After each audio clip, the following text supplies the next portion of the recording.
Hoje nós vamos conversar um pouquinho sobre um assunto que muitas vezes é mal entendido, mal compreendido, mal interpretado. E como hoje é dia de ceia, você que nos visita, eu quero dizer a você que é um prazer recebê-lo aqui e fique à vontade. Coloque o nosso tema, por favor. A graça exige responsabilidade. A graça, ela pede um compromisso. A graça, ela requer de mim e de você uma responsabilidade. A salvação é de graça, mas custa caro. A salvação é de graça, mas custou o sangue precioso do Filho de Deus na cruz do Calvário. Ele morreu naquela cruz por mim e por você. E todos que olham para Ele e o recebem a sua palavra, e vive essa graça com responsabilidade, é salvo. Então, nessa noite, nós vamos falar sobre a graça do nosso Senhor. Amém, queridos? O nosso texto está no livro de Efésios, no capítulo de número 2, no verso 8 e 9. Abre lá. Livro à Igreja de Éfeso, capítulo 2, verso 8 e 9.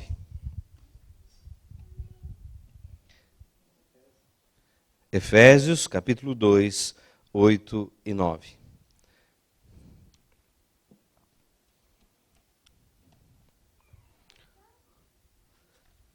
Oi, linda. Luana, amém? Então diz assim a palavra do Senhor: pois vocês são salvos pela graça, por meio da fé. Isso não vem de vós, é dom de Deus, não por obras, para que ninguém se glorie. Feche seus olhos. Papai querido, esta é a tua palavra. Nesta noite, Senhor, fale com cada um de nós. Senhor, de uma forma clara, objetiva, onde nós possamos entender e compreender, ó Deus, a tua graça imerecida sobre as nossas vidas. Senhor, Espírito Santo de Deus, revela, Senhor, a tua verdade para nós. Possamos, ó Deus, todos os dias te agradecer, te bendizer e viver uma vida digna ao qual o Senhor nos chamou. Papai querido, esteja no nosso meio. Jesus, passeia no nosso meio. Recolhe, Senhor, as nossas lágrimas. Cuida, Senhor, de cada um de nós.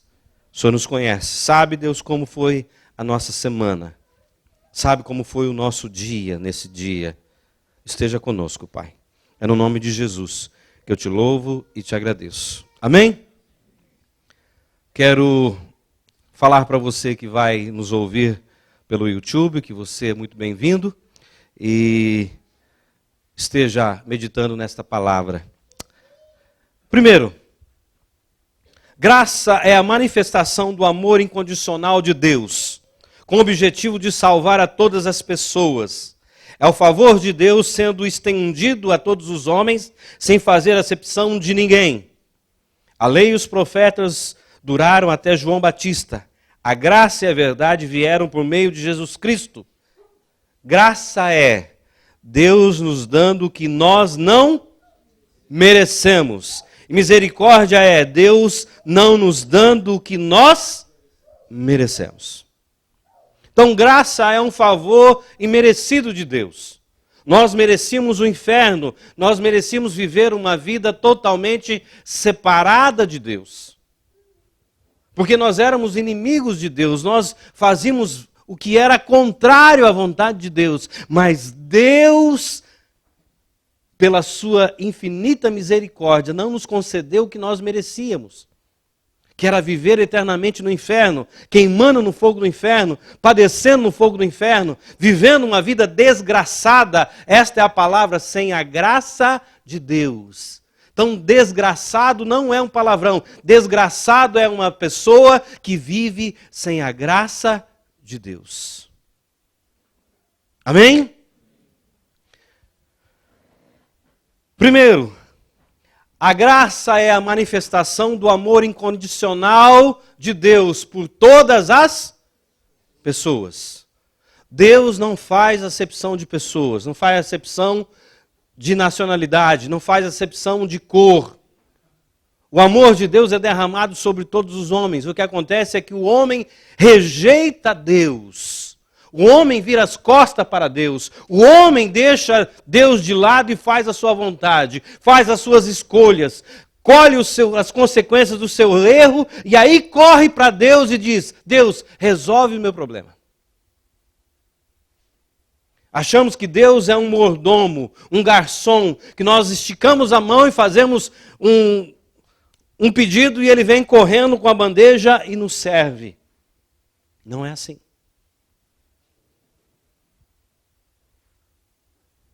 Pela sua misericórdia, ele não nos dá o que merecemos. Mas pela sua graça, ele agora derrama o seu favor sobre a nossa vida. Estende a sua mão, nos tira do lamaçal do pecado, da vida errada e agora nos leva para o reino do Filho do seu amor. Deus quer que todas as pessoas sejam salvas e cheguem ao pleno conhecimento da verdade. Por isso que nós pregamos, ensinamos e discipulamos. O desejo de Deus é que todas as pessoas sejam salvas e cheguem ao pleno conhecimento da verdade. Por isso que nós pregamos todos os domingos aqui. Por isso que nós falamos do amor de Cristo para outras pessoas. Por isso que nós damos o nosso testemunho. Porque o desejo de Deus é que as pessoas conheçam a Ele. Mas o que acontece é que às vezes as pessoas conhecem a religião. Conhecem a igreja. Conhecem o pastor, mas não conhecem Deus. Tem muitas pessoas que conhecem a Bíblia, sabem a Bíblia de capa a capa, mas não conhecem o Deus da Bíblia. O desejo de Deus é que todas as pessoas sejam salvas e cheguem ao conhecimento do seu pleno amor. Onde está isso, pastor? 1 Timóteo 2, 3 e 4, 2 Timóteo 2 e 2. Deus não tem nenhum prazer na morte do ímpio. O prazer de Deus é que o ímpio se converta e viva. Ezequiel 18, 23. O prazer de Deus não é ver as pessoas morrendo e indo para o inferno. O prazer de Deus Deus não é um Deus vingativo, que o desejo de Deus é falar para mim e para você: você vai sofrer no inferno. Não é isso. E Deus muito menos vai ficar de espreita, olhando para você fazer as coisas erradas para depois te condenar. Você fez o que era errado. Esse não é o Deus da Bíblia. Esse não é o Deus que a Bíblia revela para mim e para você. A Bíblia nos diz que Deus é um Deus de amor. Um Deus gracioso que morreu com os seus braços abertos, dizendo: está consumado. Se você olhar para mim, se você receber a mim e receber a minha palavra e praticá-la, você herdará a vida eterna e viverá comigo eternamente. Esse é o desejo de Deus. Mas muitas vezes nós não cremos nesse Deus bondoso, não queremos esse Deus bondoso. Queremos um Deus vingativo, queremos um Deus que nos açoita, queremos um Deus que nos leva a sofrer. A graça é a manifestação do amor incondicional de Deus por todas as pessoas. A graça de Deus se manifestou trazendo salvação a todos os homens, Tito 2,11. De graça somos salvos mediante a fé em Cristo Jesus, é o texto que nós lemos. Nossas orações, nós nos colocamos como intercessores, aqueles que ainda não conhecem a Deus. Pedindo a Deus: Deus, abra os olhos. A Bíblia vai dizer que as pessoas que não conhecem Deus, elas estão com seus olhos vendados, não conhecem, não entendem, não conseguem ver a Deus. Então nós oramos pedindo a Deus que tirem essa venda dos seus olhos para que eles possam reconhecer em que situação estão. É triste ouvir por aí que as pessoas dizem assim: o importante é ter Deus no coração. Não precisa ir na igreja. Não precisa estar na comunhão dos irmãos. O importante é ter Deus no coração. E lá no inferno tem muitas pessoas que tinham Deus no coração, mas não praticavam as palavras de Deus no dia a dia. Não viviam o amor entre os irmãos. A Bíblia diz para mim e para você, não faça igual alguns fazem, não participando da comunhão dos santos. Deixaram de estar no meio da igreja. Não tem nenhum outro lugar que prega a verdade e a salvação em Cristo Jesus, a não ser na igreja. Quem já foi num campo de futebol e parou 30 minutos para ouvir uma mensagem sobre Cristo? Quem? Quem já foi no patinco e pararam todas as máquinas do patinco e disseram, agora nós vamos pregar a verdade de Jesus? Alguém foi? Só vai ouvir a verdade de Cristo na igreja. Você só vai ser trabalhado no seu caráter dentro da igreja. Você só vai ser confrontado quando você estiver no meio dos irmãos, onde você viver uma vida errada, o irmão vai dizer, a Bíblia não diz isso. O jeito que você está vivendo é contrário ao que Deus está ensinando para você. Então não existe um crente ermitão, um crente que vive lá nas montanhas, separado de todo mundo e diz, eu tenho Deus no meu coração. Amém? É fácil dizer, eu tenho Deus. O diabo conhece Deus e treme de medo de Deus. Porque ele sabe que ele já foi julgado, já está condenado e o dia dele vai chegar. O diabo treme mais a Deus e tem mais consciência de Deus do que muitas pessoas aí fora. Acham que Deus é um palhaço. Acham que Deus é aquele um que tem que dar o que quer, na hora que quer, do jeito que quer.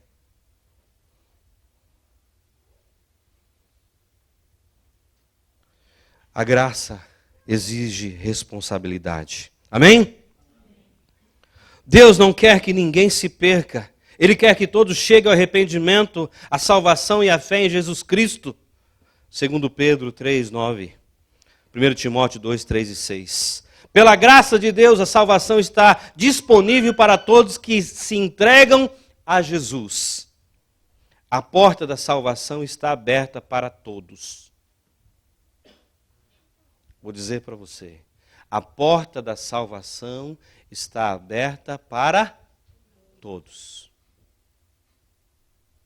Veio para os seus, mas os seus não receberam.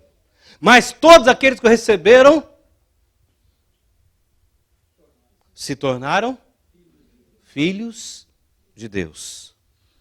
Não importa o que você fez até hoje. Não importa a vida que você levou até hoje. Não importa os vícios que você tem até hoje. A partir do momento que você entende que a caminhada com Cristo não é de momentos com Cristo, mas uma caminhada com Ele. É uma escolha onde Ele abre os nossos olhos, onde Ele nos escolhe, onde Ele nos chama a atenção. E aí eu reconheço o meu estado pecaminoso. Reconheço que em mim não tem nada de bom para oferecer a Deus. E aí eu me rendo à sua vontade, me rendo ao seu senhorio e digo a Ele, vem morar dentro de mim. Eu recebo o Senhor como meu único e suficiente Salvador. Eu não preciso andar de joelhos na rua para cumprir uma promessa. Não preciso deixar o meu cabelo crescer. Não preciso me açoitar. Eu preciso crer no sacrifício vicário de Jesus. Eu que deveria estar naquela cruz, morrendo pelos meus pecados, porque esse era o meu estado. Eu não peco porque eu sou pecador, mas eu sou pecador e por isso eu peco. O pecado está enraizado dentro de mim. Depois de Adão, todo homem que nasce, nasce pecador. Você pode ser a melhor pessoa do mundo, pode ser um bom homem, uma boa mulher, um bom marido, uma boa esposa. Você pode doar dinheiro, milhões para caridade, orfanatos. Você pode doar as suas roupas, você pode doar seu carro, a sua casa. Mas se você não tiver um encontro real e pessoal com Jesus Cristo, você não vai ver a Ele. Não é pelas obras. Porque senão eu podia bater no peito e dizer: eu mereço a salvação porque eu a comprei, dando tudo que eu tinha a Ele. É um favor imerecido. Amém?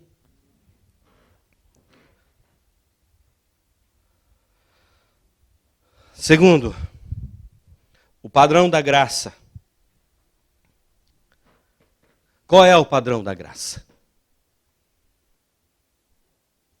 O que o Senhor requer de nós? Nós encontramos o padrão da graça de Deus no Sermão da Montanha, pregado por Jesus, registrado no Evangelho de Mateus, no capítulo 5, 6 e 7. Se você quer saber o padrão da graça de Deus, medite nesses capítulos, onde Jesus começa falando sobre o Sermão da Montanha. E aí ele vai dizer como deve ser a conduta daquele que foi agraciado pela salvação de Cristo Jesus. Como ele deve ser, como ele deve proceder, como ele deve agir. O Sermão da Montanha nos mostra como deve ser a nossa conduta ética, moral, social, familiar e espiritual, diante da graça de Deus. O Sermão da Montanha mostra-nos como nós devemos nos portar diante de Deus, diante das pessoas. Ele é o código de fé e prática de cada discípulo de Jesus. Isso deixa bem claro que não é uma graça barata, como alguns estão ensinando. É uma graça responsável. Por isso que a graça exige responsabilidade. Não é apenas eu aqui fazer uma oração dizendo eu sou pecador, recebo a Jesus Cristo como Senhor e Salvador da minha vida e sair ali fora e fazer tudo que é contrário ao que a Bíblia está ensinando.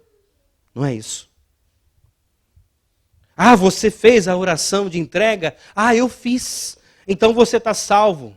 Mas continua mentindo, continua prostituindo, continua fazendo as coisas erradas, continua vivendo conforme os seus pensamentos, não obedece às autoridades. Então você não entendeu.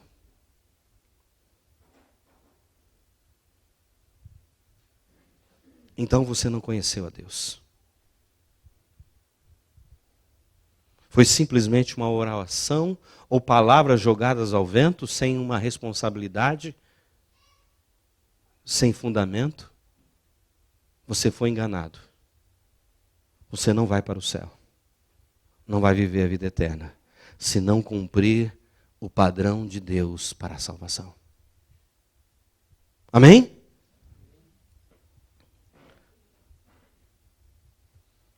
No Velho Testamento, na época da lei, só era considerado pecado o ato quando era consumado. Esse texto nós vamos ler.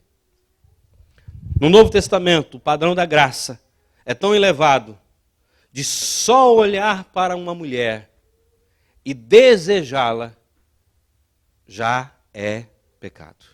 Você já cometeu o pecado. Então nós vamos ler alguns textos. Então vamos lá. Mateus 5, 21.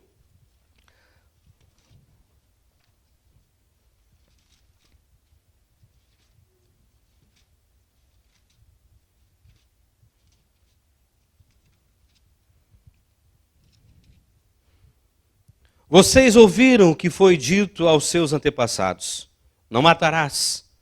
E quem matar está sujeito a julgamento. Mas eu lhe digo que qualquer que se irá contra o seu irmão estará sujeito a julgamento.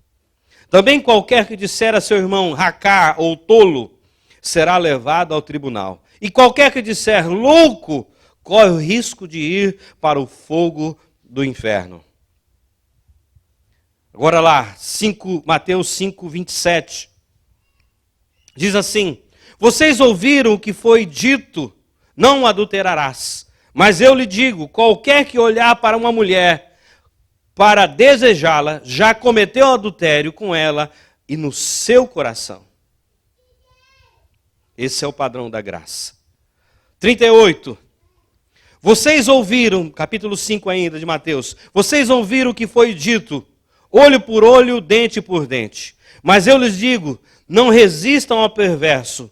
Se alguém te ferir na face direita, ofereça-lhe também a outra. Se alguém quiser processá-lo e tirar-lhe a túnica, deixe que leve também a capa. Se alguém o forçar a caminhar com ele 1 milha, vá com ele 2. Dê a quem lhe pede, e não volte as costas àquele que deseja pedir-lhe algo emprestado. 43.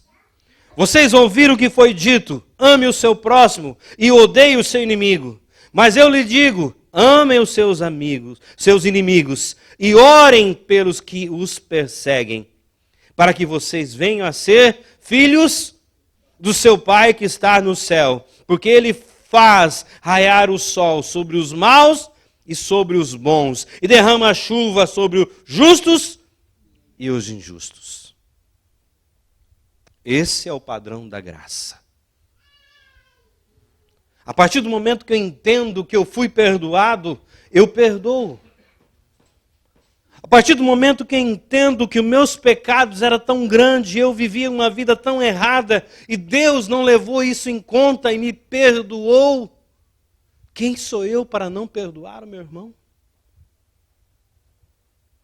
Sou melhor do que Deus? Se Deus não faz acepção de pessoas, por que eu tenho que fazer acepção de pessoas? Sou melhor do que Deus? Há pessoas que teremos mais intimidade, claro, com certeza. Há pessoas que vão fazer parte da nossa vida familiar. Há pessoas que vão fazer parte da nossa amizade um pouquinho mais longe. As pessoas que estão longe não têm um convívio tão grande, mas nós as amamos do mesmo jeito. Jesus tinha isso entre os discípulos, eram 12. Dos 12, ele tinha 3 que andava sempre com ele, estava com ele em todos os momentos. Esteve no Monte da Transfiguração, esteve na ressurreição de Talita. Mas tinha um que o Paulo mencionou aqui hoje, que é João, o mais novo de todos eles, que tinha intimidade de colocar a sua cabeça no peito de Jesus. Foi o único que não morreu de morte de mártire. Morreu de velhice, avançado em idade, conhecido como o apóstolo do amor, porque ele falava, filhinhos, não vivam assim. Vocês estão perdendo tempo com coisas que vão passar. Vocês estão sofrendo por coisas que talvez não aconteça. Porque ele viu Pedro morrer de ponta cabeça, crucificado de ponta cabeça. Tiago ser assassinado. E ele foi vendo todos eles morrendo e só ele ficando. Ele vai para a ilha de Patmos e tem a revelação do Apocalipse.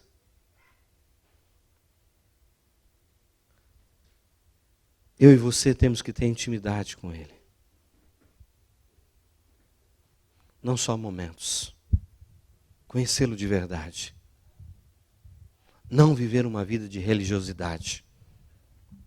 Porque se nós somos religiosos, o que você está ouvindo hoje aqui, quando cruzar aquela porta, você vai voltar a viver a mesma vida que você vivia. Agora, quando você tem a consciência do amor, da graça de Jesus, do que Ele sofreu por mim e por você, jamais eu vou olhar para trás. Jamais eu vou retroceder. Jamais eu vou abandoná-lo. Amém, queridos? A porta da graça está aberta. Terceiro, mas a porta da graça será fechada. Diga comigo, a porta da graça está aberta. Agora faz uma cara bem séria. Mas ela vai ser fechada.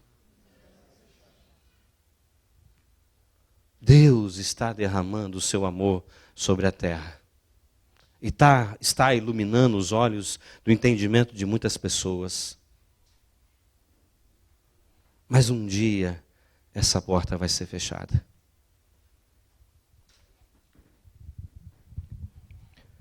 Para nos mostrar o dia em que a porta da graça se fechará, Jesus contou a parábola das 10 virgens. Essa parábola mostra a situação de grande parte da igreja hoje. Gente que sabe que Jesus vai voltar, mas não se prepara para esse encontro. Vive esperando a segunda vinda de Jesus, mas deixa tudo para a última hora. Você conhece alguém assim? Nós temos a agenda, nós colocamos no boletim, nós avisamos. Só que não se prepara. Em cima da hora vai comprar o presente do amigo secreto. Em cima da hora vai comprar a roupa para entrar no trabalho na segunda-feira. Muitos de nós estão vivendo assim, Jesus vai voltar. Vai. Mas até agora não voltou. Vai procrastinando, vai empurrando com a barriga. Eu vou me santificar, um dia eu me santifico. Um dia eu leio a Bíblia inteira. Um dia eu vou na célula. Um dia eu vou discipular. Um dia eu vou ser discipulado. Um dia eu vou todos os domingos no culto. Um dia eu vou começar a ser dizimista. Um dia. Mas um dia, pode acontecer que nem a Marília Pera. Estava dormindo e morreu.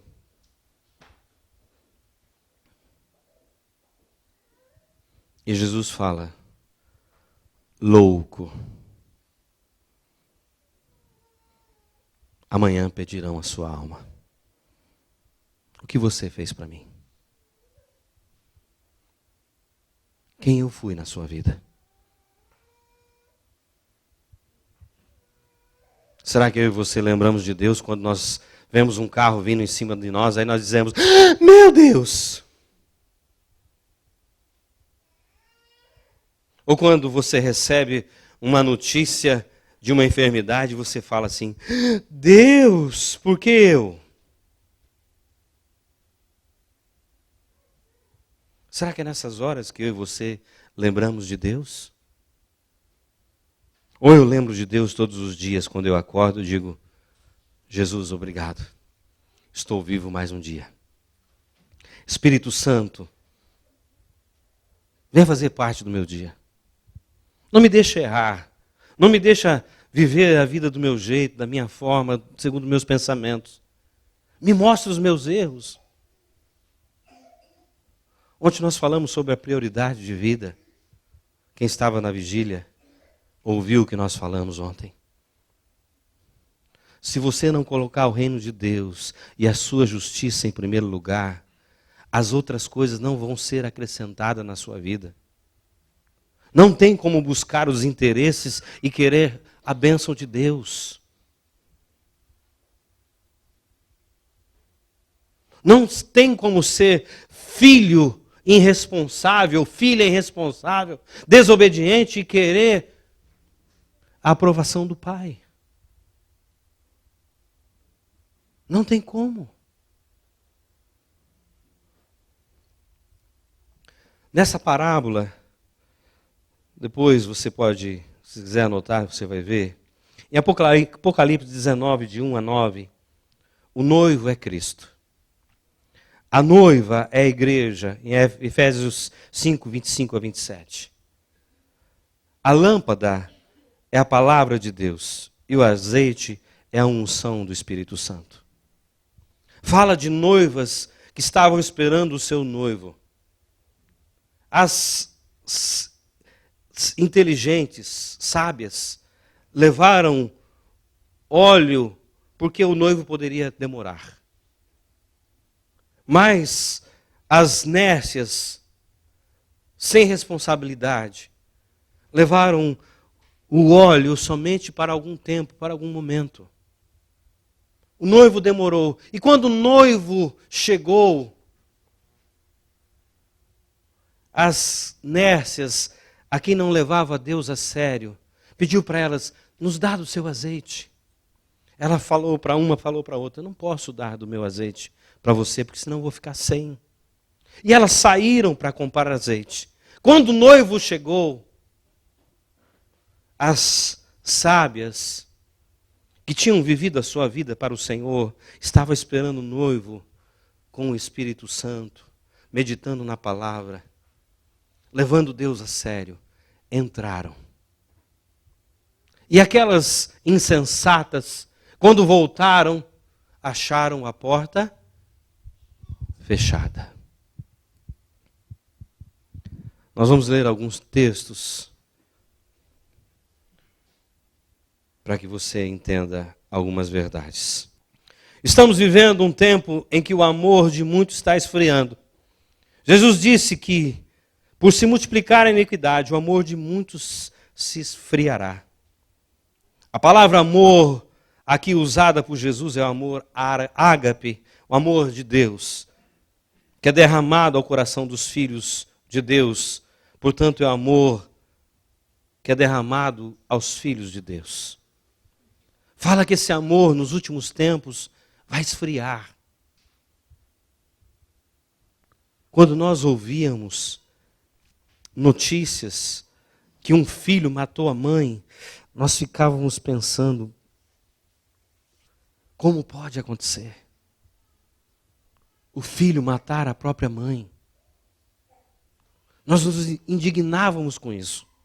Quando nós ouvíamos que um filho adolescente matou o seu pai e a sua mãe quando estavam dormindo, nós indignávamos com isso e perguntávamos como pode. Hoje nós ouvimos notícias e notícias e o nosso coração nem se abala mais.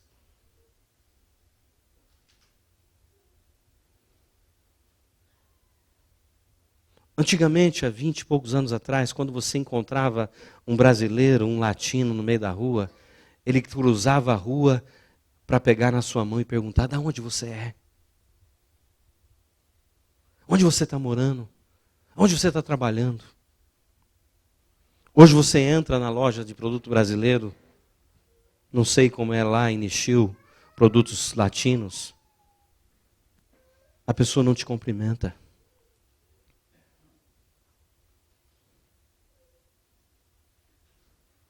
Porque cada um tem o seu carro bom, tem o seu emprego. Não tem mais necessidade de conversar. Hoje, dentro da fábrica, dificilmente se conversa. A pessoa conversa com o Facebook, com o Instagram, com as pessoas lá do outro lado do mundo, mas não conversa com um amigo que está na mesa na hora do almoço. Não se preocupa mais com as pessoas.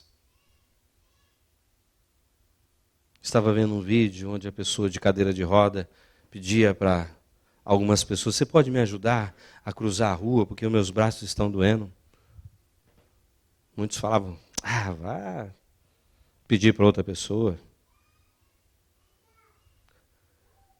Os mais humildes, aqueles que estavam vivendo situações desgraçadas na beira da rua, no meio, vivendo mendigando, esse não tinha problema nenhum de ajudá-lo. Claro, eu vou te ajudar. Mas os que estavam vivendo abastados, olhavam e falavam, se vire.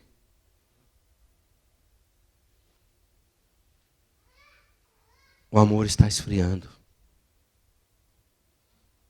Cada dia mais. Cada dia mais. Ninguém quer saber mais da dificuldade do outro.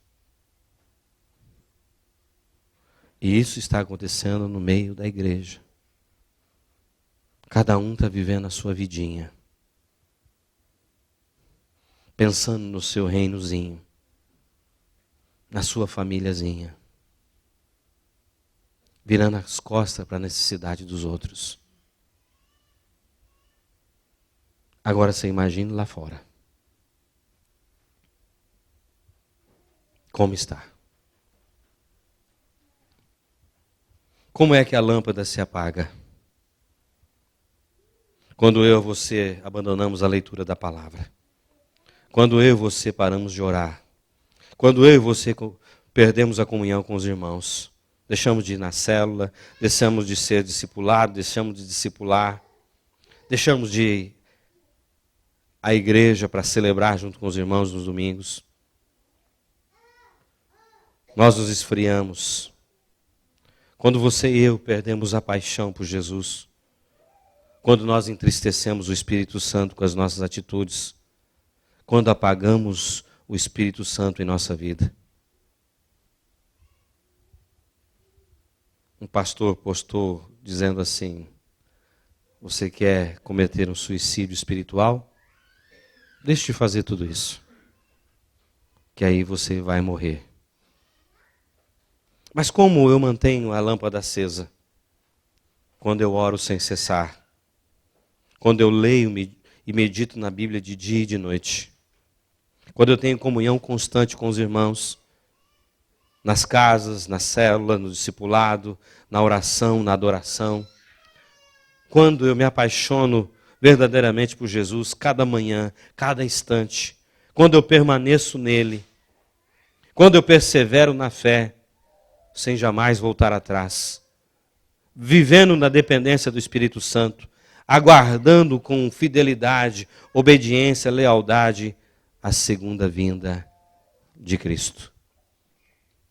Se você olhar na parábola das 10 virgens, alguém gritou: aí vem o noivo! E aquelas que estavam com a lâmpada acesa, entraram. O texto não fala quem gritou. Quem era a pessoa que gritou? Mas essa pessoa estava acordada. E essa pessoa era amigo do noivo.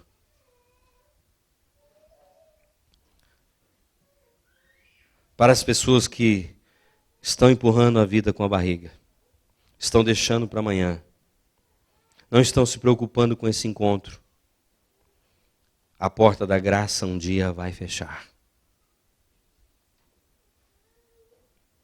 E o meu desejo como pastor dessa igreja é que você não fique de fora. Por isso que todos os domingos nós ensinamos a palavra de Deus. Falamos da palavra de Deus. Insistimos na palavra de Deus. Vá lá para Mateus 25. Capítulo 10, capítulo 25, verso 10 aos 13.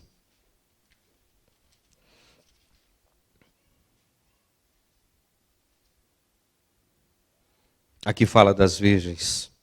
E saindo elas para comprar o óleo, chegou o noivo. As virgens que estavam preparadas entraram com ele para o banquete nupcial. E a porta foi fechada. Mais tarde vieram também as outras e disseram: Senhor, Senhor, abra a porta para nós. Mas ele respondeu: a verdade é que não as conheço. Portanto, vigiem, porque vocês não sabem o dia nem a hora que ele vai voltar. Ele pode te chamar hoje. E você está preparado? Para lá para Lucas, capítulo 13.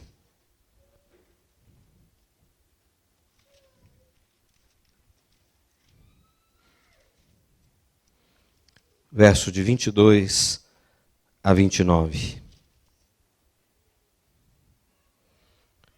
Depois Jesus foi pelas cidades e povoados e ensinava, prosseguindo em direção a Jerusalém. Alguém lhe perguntou: Senhor, serão poucos os salvos? Ele lhe disse: esforcem para entrar pela porta estreita, porque eu lhes digo que muitos tentaram entrar e não conseguiram.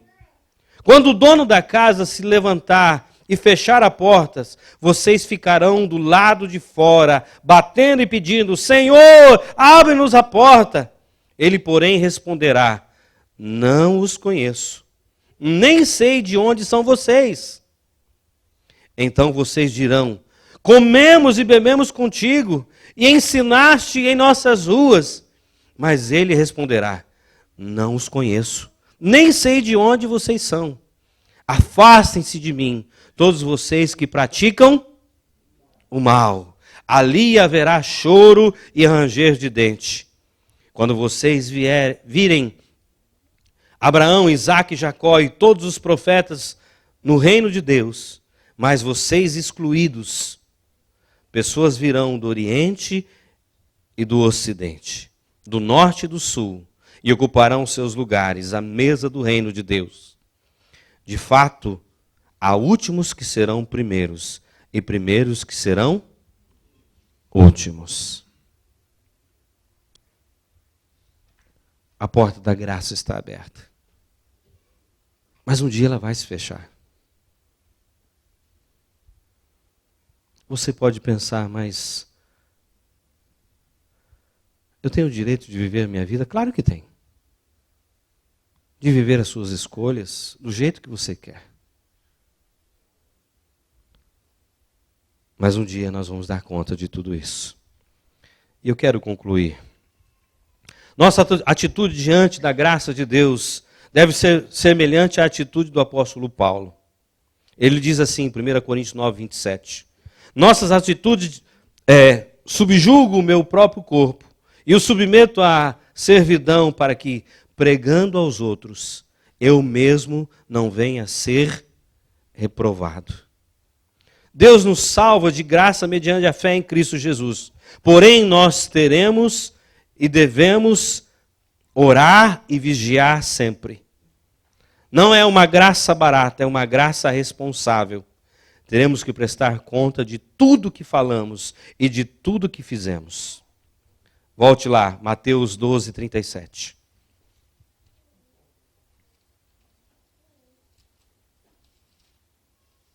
Olha que a Bíblia nos adverte.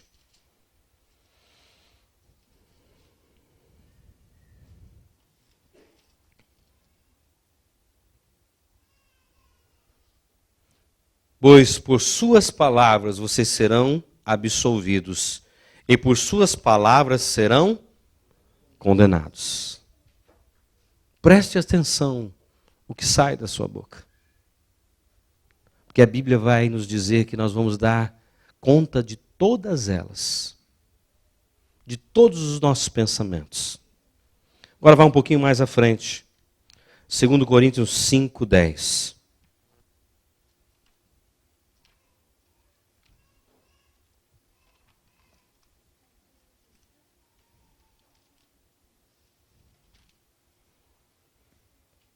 Pois todos nós devemos comparecer perante o tribunal de Cristo, para que cada um receba de acordo com as suas obras praticadas por meio do corpo, quer sejam boas, quer sejam más. Há um Deus justo, fiel e verdadeiro. Nós estamos patentes aos olhos dele. Estamos nu aos olhos deles. Tudo que nós fazemos, ele sabe. Tudo que nós pensamos, ele sabe. Por isso que a Bíblia vai nos advertir. Medite na palavra de dia e de noite. Encha a sua mente com a palavra de Cristo.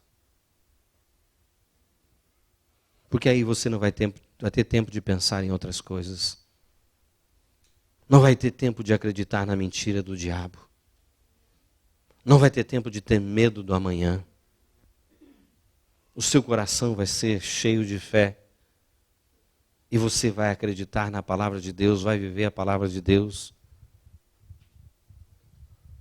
Nenhuma situação que venha sobre a sua vida vai te causar frustração, terror, porque você sabe aonde você está caminhando e para onde você está seguindo.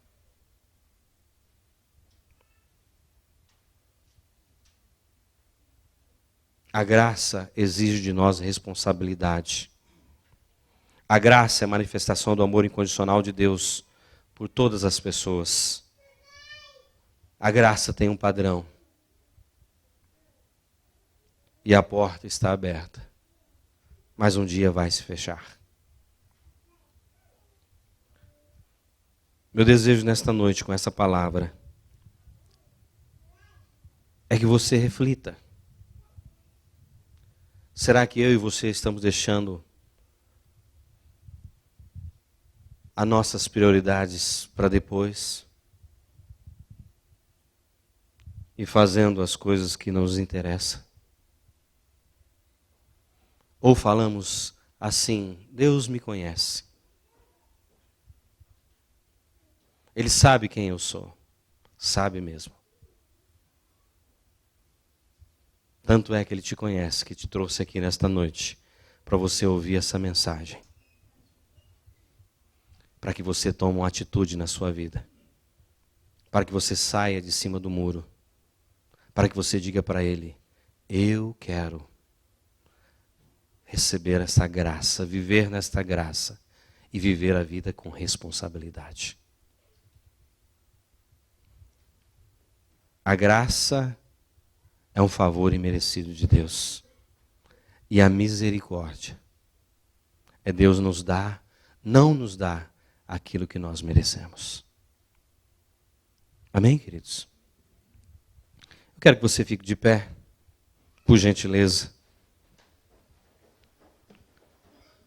Enquanto nós nos preparamos para ceiar nesta noite.